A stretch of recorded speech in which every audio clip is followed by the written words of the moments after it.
રાવદેવ કહોળના બાપજી બધા શેટા શેટા પહેર્યા હજુ તો પર દૂર દૂર ઉભેલા મહાપંચાયતમાં પધારેલ ભાઈઓ બહેનો ને બાળકો આ બધા દૂર દૂર ઉભા ન રહેશો.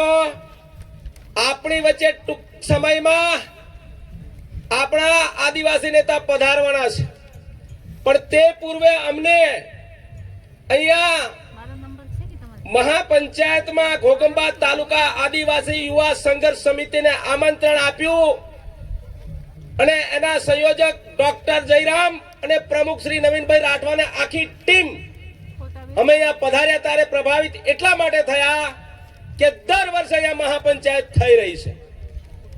મિત્રો હમોદી અહીંયા થા દેતા બાબાદેવ છેલાવાળા ગમી જેલા છે, હું માહણ્યા ડામરિયા તળવલા બધા પાતા જેલા છે, એટલે હું તોરા ભાછે જ છે. તમે બધા અહીંયા થા બાબાદેવ આવો તો અમને ખબર પડે તમે એના ગામ ના આયા એટલે ગામ એમ થાય કા થાય પાતીઓ દે હું પોરિયો લીધી રહ્યા અમર કુવામે. એટલે કહેવાનો મતલબ અમે અહીંયા મૂળ નિવાસી છે મેઘનાબેન કચ્છમાંથી આવીને જો આપણને જગાડતા હોય તો આઝાદીના આટલા વર્ષો પછી હજુ આપણે જાગતા જ નહીં, કોઈ સરકારની યોજના વગર પણ જીવી બતાવીએ એમ આપણી દીકરી કહેતી હોય તો આપણે હવે સંગઠિત થયા વગર શું કરીશું? સંગઠિત નહીં થઈશું. અહીંયા આપણે કોંગ્રેસ ભાજપ આમ આદમી પાર્ટીની વાત નથી કરવા, માત્ર આદિવાસી સમાજની વાત છે. આદિવાસી સમાજ માટે બંધારણની જે જોગવાઈઓ છે એ આપણને શું મળી રહી છે? આજ દિન સુધી નથી મળતી. અરવલ્લીના પહાડો તોડવાની જ્યારે વાત થતી હોય, અહીંયા બેને કીધું હાફેશ્વર નજીક હોવા છતાં છોટાઉદેપુર તરસે મરતું હોય, અમારે પાલ્લા ડેમ હોવા છતાં કાલોલમાં પાણી જતું હોય અને ચેલાવાડા હુકુ રહેતું હોય તો કો કરવાલા આપણે હજુ કે ત્રાગદાળ અહીં નહીં રહેશું.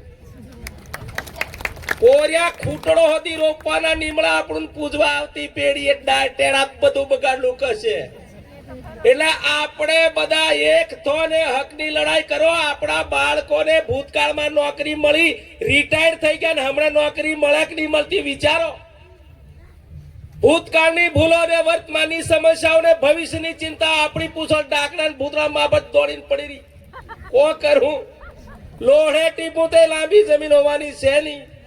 કચ્છ ને કાઠિયાવાડમાં આપણે બિસ્તરા પોટલા બાંધીને જવા માંડ્યા, વસ્તી વધવા માંડી, પોરિયા વધવા માંડ્યા. કો કરવાનું એટલે જાગો એટલે આ મહાપંચાયત નું નિર્માણ થયું છે.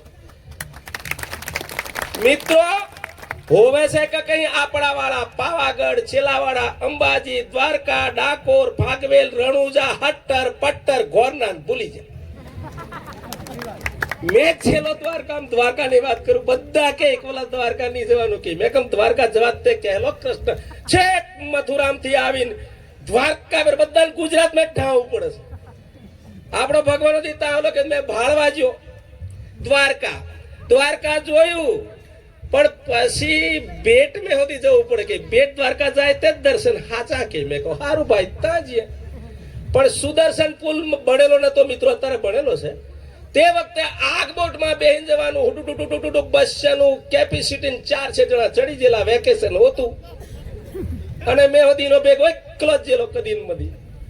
અને ભાઈ એક નાનું પોર્યું વચ્ચે દરિયા વચ્ચે આગબોટ જઈને તૂટી પડ્યું, ધક્કા મૂકી મને ધક્કો કોઈ માર દીધો મેહોદી મય. પણ મેં લટકી જો પોર્યો આપણો આદિવાસી લટકીને માર પોકેટ ટીંગાઈ જો મેં બચવા બહાર નીકળું. પોર્યો મને નહીં છોડે, મેં પેલી ઉપર નહીં છોડો એ કરીને ઉપર આવતો રે ભાઈ બોટ મેં. આ લોકોએ તેનું પ્રશાસન અડધે દરિયાથી પાછું વાળ્યું મારું સન્માન કરવા.